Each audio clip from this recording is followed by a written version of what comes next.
Hi, welcome to 6 most profitable strategies to make money from apps. In this video, I'm going to go through the 6 most used and of course profitable ways and strategies that you can use to make money with your apps and increase your revenue. So let's get started. The very first way to monetize your apps is to show ads in your apps. So showing ads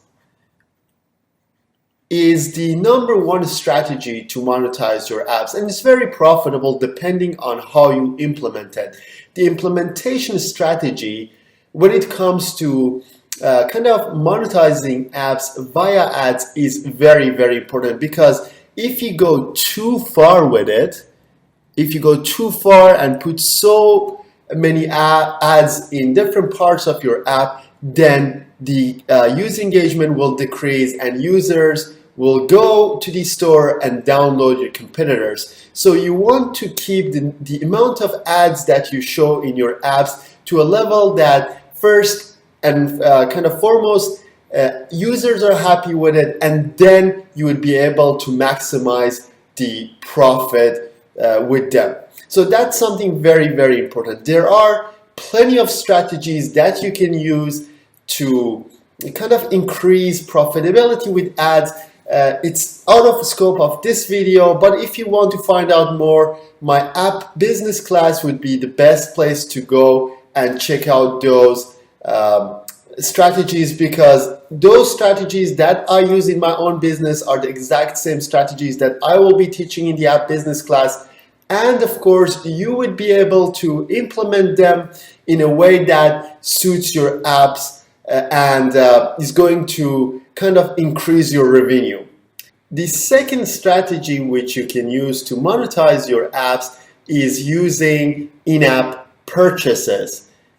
In-app purchases basically give you the ability to sell in-app digital products to your users. It could be upgrades, it could be a simple package to remove ads. So users who don't like ads, they can just remove the ads using a simple in-app purchase. In-app purchase usually could be ranged from 99 cents up to hundreds of dollars. There are cases on Google Play and Apple's App Store that people are selling in-app kind of purchases up to $600 or $700. So you can see that if you have a good strategy to go about it, this could be really, really profitable. But there is one downside to it.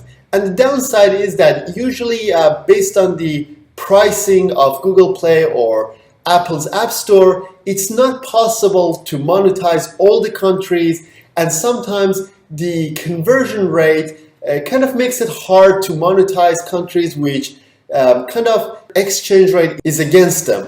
So it's something tricky that you need to be careful with when you apply it to your apps.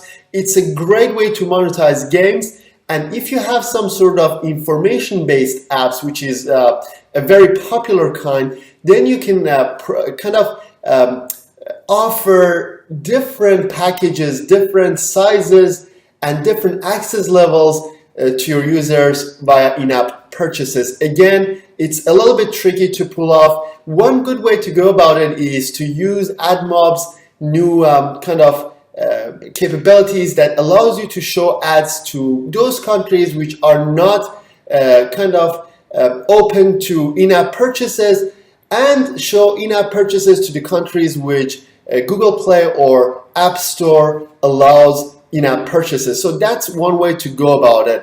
Another way that you can implement it, of course, is by looking at your app stats, see which countries your app is popular in, and if your app is popular in countries which you can monetize through in-app purchases, then you can just go ahead and implement in-app purchases pretty easy. The third way that you can monetize apps, of course, is via e-commerce. This is a kind of a more advanced way to kind of monetize apps, but it's very profitable as well. There are services out there such as Stripe that you can use to implement payment gateways in your app. If you're selling physical products, this is basically the only way to go about it, because currently using in-app purchases, you cannot sell physical products. If you can use Google Wallet, that's one option.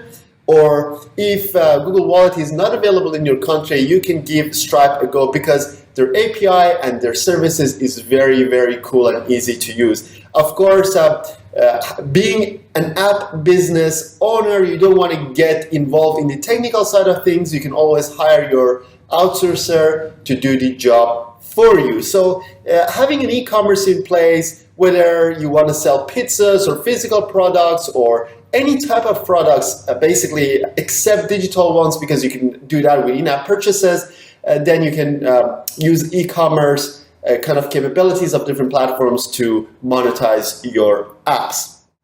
The fourth way that is actually dying out, and I'm not a big fan of it, but some people are generating a lot of money by using it, depending on the strategy actually, is paid apps. So all the other strategies that we talked about, you can use them with free apps. So if you put an app on the store for free, people download it, then you can upsell them using in-app purchases, or you can monetize using ads, or you can simply have kind of a store via your app, and then you can monetize through e-commerce channels. But with paid apps, you can still have the in-app purchase or e-commerce, but it's not recommended, because if you're making your money from e-commerce or in-app purchases, you don't want to set up a massive barrier such as paid apps, which is basically people cannot use your app without paying for it. So this is kind of a red flag, if I just draw a red flag here, for those who want to get into the app market and want to test their ideas. It's better to not to use it. But again, depending on your strategy, some people can make good amount of money by having paid apps integrated with in-app purchases at the same time. One way to go about paid apps is to build very targeted professional level apps, so you can basically sell the app to the professionals who know that your app is a good solution to their problems. The fifth way to monetize apps is using a backend service. So what do we mean by that? A backend service. We all use apps such as Evernote or some other apps which you basically kind of use the app as another channel to access the service. They have a premium level that you can sign up for, but the app itself is one extra channel that brings the service to you while you're on the go and while you're on your tablet, phone, or even these days your wearable. So a backend service such as Evernote, Trello, Wunderlist, all these different countries, even Dropbox, that allow you to kind of get a broader service, a kind of a service which is cross-platform, and they deliver it via apps as a channel. That'd be another way to monetize your apps. Of course, this is a very complicated implementation and integration, and you need to have a central backend kind of server set up to be able to pull off such a thing. And if you get to a level that you have established service that you want to sell through web, through your apps, then you can have your app up and running without ads, without in-app purchases, without any of those, and you can offer your service to all the platforms, including web, desktop, mobile, and charge for it. Sometimes you can use in-app purchases to charge for these services, but usually because these services are cross-platform, then they have their own kind of payment gateway. Sometimes they use Stripe or similar backends.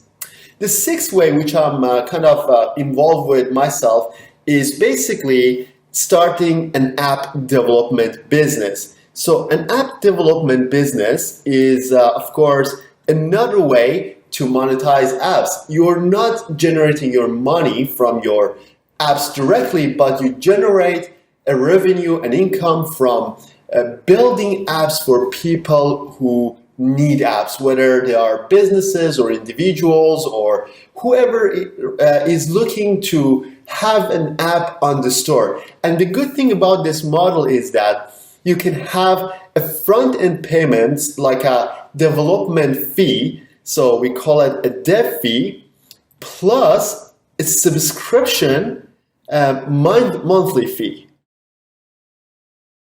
So this is kind of a high-end sort of things, and when you start building apps and when you start monetizing your apps and understanding the app business completely, then you can get into this business and help others to achieve success with their own apps. I have been doing this for a long time because I have apps on iOS, Google Play, Windows Store, and Windows Phone 8 Store, and I have a good understanding of what is necessary to make an app work in any of these marketplaces. All my strategies are evolving, and I usually apply the best kind of techniques and tactics to create a good success for any single app that my team develops or I personally put on the store. So basically these 6 ways were the